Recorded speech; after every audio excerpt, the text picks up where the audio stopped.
I'm Shotgun Tom Kelly, president of the Pacific Pioneer Broadcasters, Hollywood Media Professionals, and we've been honoring people in the entertainment world since 1966. Now, what we're going to do is we're going to go back into our archives, and we're going to show you some of the people that we've honored from the past. Now, here's episode number 3 of our series paying tribute to the amazing Carl Reiner.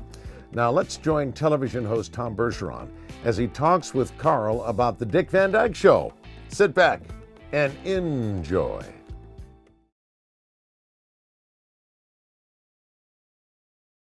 Head of the family, you were the first Rob Petrie. Yeah, well, that was interesting. My beloved wife, who always gave me the cue to that, after the show of shows, I was offered a lot of situation comedies. I read one or two of them, and they weren't very good, and I decided to go on about my business. I started writing a novel, and I said, I don't. They said, somebody said, why don't you write one? And I said, I don't know how to write this. And my wife said, my wife is the one. Said, why don't you write one? And I remember saying, I don't know how to write situation comedy. And I'll remember the moment like it was yesterday. And I recommend this. If you're smart, and most of you are, talk to yourselves. Ask, if you have a question, ask it out loud, which I do. I was on 96th Street going on the Franklin Roosevelt Highway in New York, going home to New Rochelle, and I said, Reiner, I never call myself by my first name. I said, Reiner, and I actually said these words, what ground do you stand on that nobody else stands on? And that's true of everybody, even twins. I said that. 2 twins in a crib. One looking out the window, one looking at a picture of Aunt Rose on the wall. 2 different, I says that even to the fact that a parent with identical twins might nurse the same twin twice, putting them down and not realizing it's the same. So I said, everybody, I said, so what's your, I said, okay, I live in New Rochelle with my wife and kid.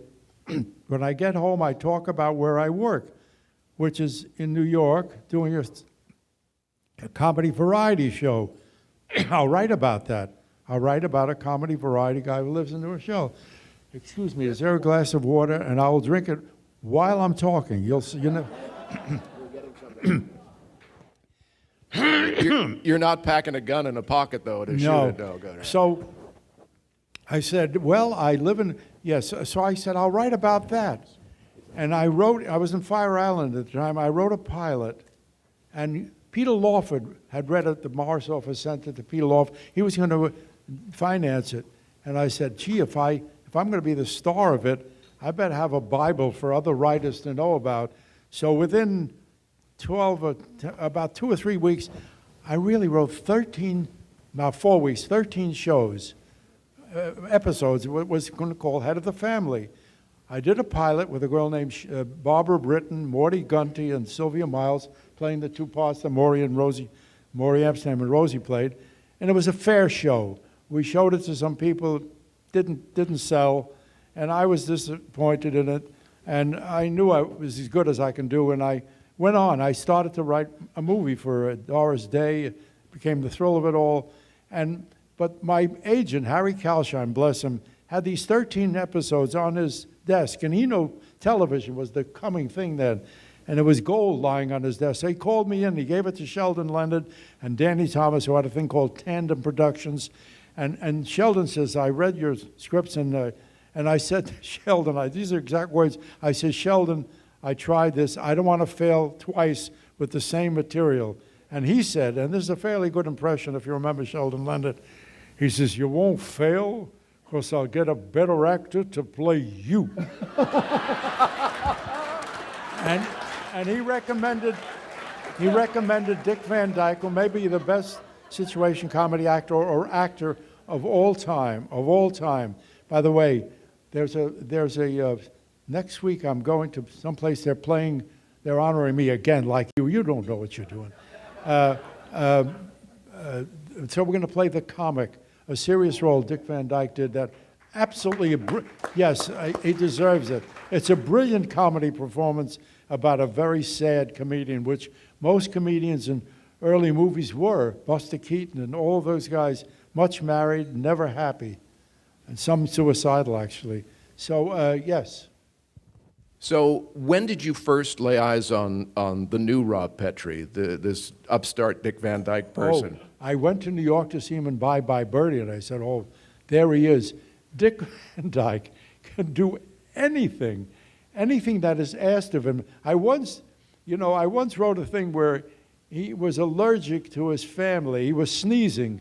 He did so many great sneezes, and he did them so, you could swear he was trying to suppress sneezing. Anyway, and then we're in the script calling for him to sneeze and do something at the same time. And I realized that I called him in, I taped this.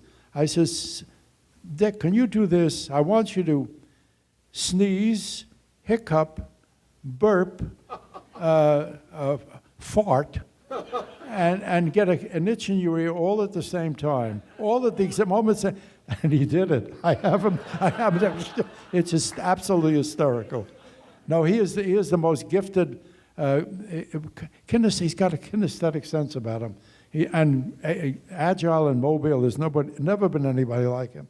And the nicest man you want to meet. One of the nicest human beings ever. He's got great-great-grandchildren. He's got great-great-grandchildren.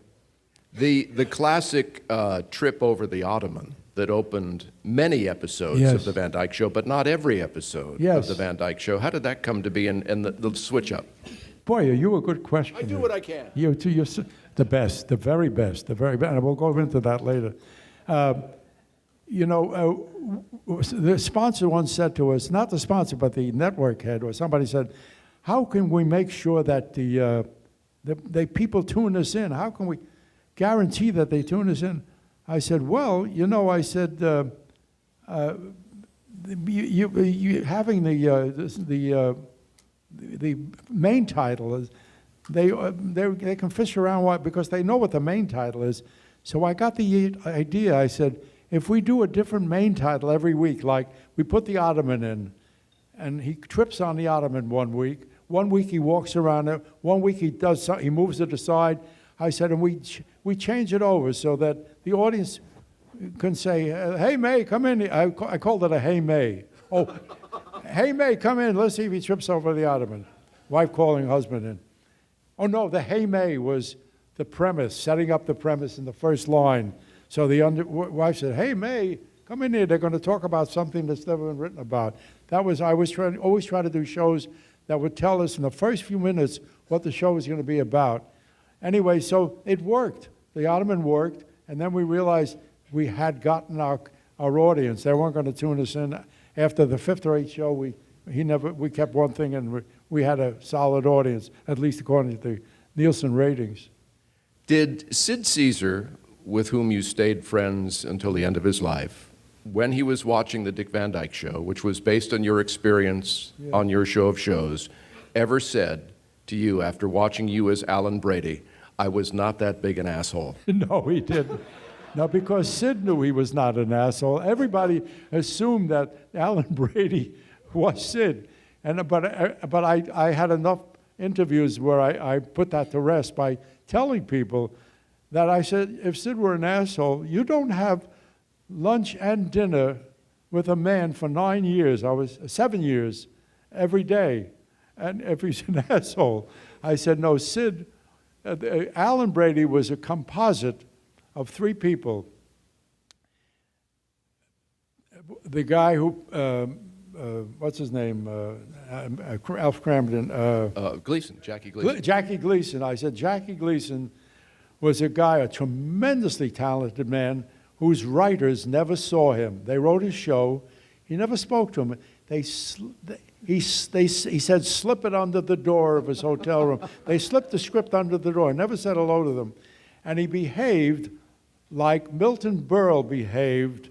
Milton Berle was always yelling at his writers and his producers. He's had a whistle and screaming at people. And Phil Silvers did a thing called Top Banana, where a combination of all those guys. So it was a combination of all those 3. Alan Brady was a shit. But Sid knew it wasn't him because we talked all the time. And Alan, so isn't you either. No, I'm a pussycat. Yeah. Thanks for joining us. I can already feel the excitement building for our next Hollywood Media Professional Celebrity Showcase.